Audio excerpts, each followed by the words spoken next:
We're looking at the life of Elijah, and you can study it for yourself. Start in 1 Kings, let's say chapter 16, go through 2 Kings chapter 2, and just read it for yourself. You can get the study guide on your way out. If you're here at Trinity Church, if you're watching online, realfaith.com, you can get a free digital copy, or for a gift of any amount, we'll send you the study guide. But we're spending 4 months looking at the story of Elijah.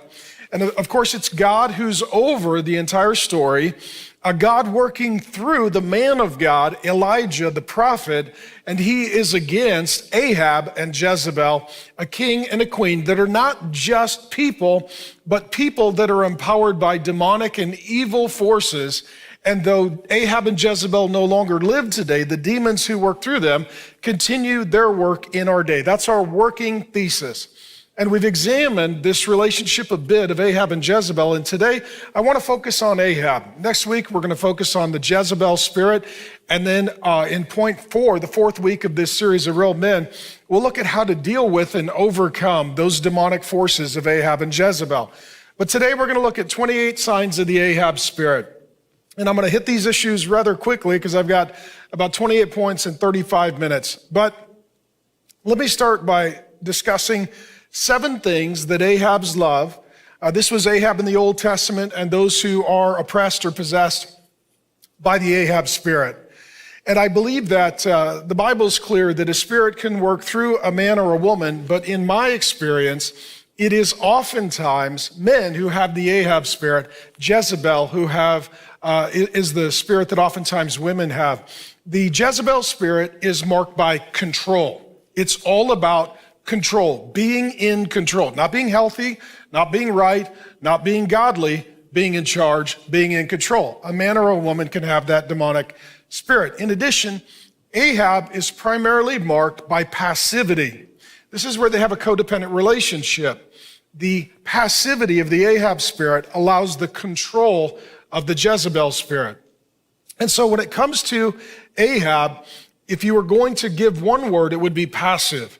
Or to use another word that Jesus uses in Revelation 2 to rebuke the Jezebel spirit at work in the church at Thyatira, it's tolerance. Tolerance is another word for passive. And the word passive comes from the Old French passif, which means suffering or undergoing hardship. The word passive in our language also derives from the Latin passivus, which means capable of feeling or suffering, and pate, which means to suffer. Here's what happens. Those who operate with an Ahab tendency or spirit, they permit suffering. And theirs is not so much sin of commission where they're causing the evil and harm. It's omission where they're not stopping harm and evil. If a man has the Ahab spirit or an Ahab tendency, they oftentimes avoid difficulty.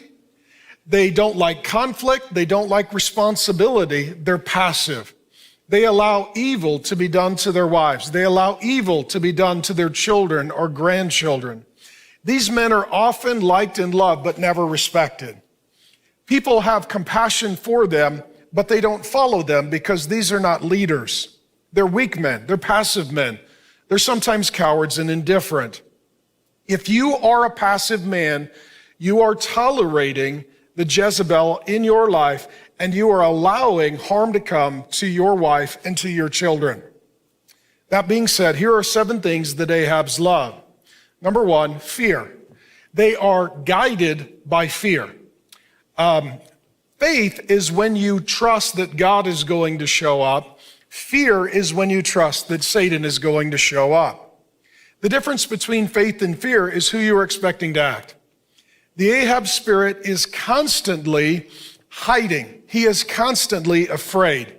In the story of Ahab, he has a spirit of fear. He has fear of man. He avoids conflict, has very short-range thinking, and also is often hiding in the castle. If you are driven by fear, you will end up being an Ahab. Number 2, the Ahab spirit loves entitlement. Ahab was spoiled his entire life. He grew up in a wealthy family. He received the kingship. He didn't need to fight a war to win it. He didn't need to win an election to secure it. He just received it. He has this sense of entitlement. He's a very soft man. He's a very spoiled man. He's a very self-indulgent man. In addition, anytime he wanted something, he just assumed and presumed that he should have it. This is like a man who can't stop eating or drinking or stealing or gambling, because at the end of the day, he's just very self-consumed. We'll deal with that in a moment. But there's even an occasion where Ahab sees a piece of land belonging to a man named Naboth and decides, I want that piece of land. He doesn't have any right to it, and he doesn't, frankly, need it, but he wants it, so ultimately he steals it. It's that sense of entitlement. In addition, victimhood. Ahab always and only sees himself as the victim, never the villain. When he has a confrontation with Elijah, what he says is, you are the troubler of Israel. What he's saying is, you are the problem. I am the victim. Everything that is hard in my life is not my fault or responsibility. He blame shifts toward Elijah.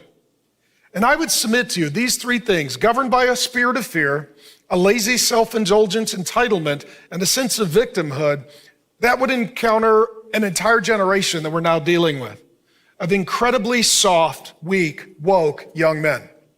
And if you are one of those men, you need to repent and stop being an Ahab and start being an Elijah.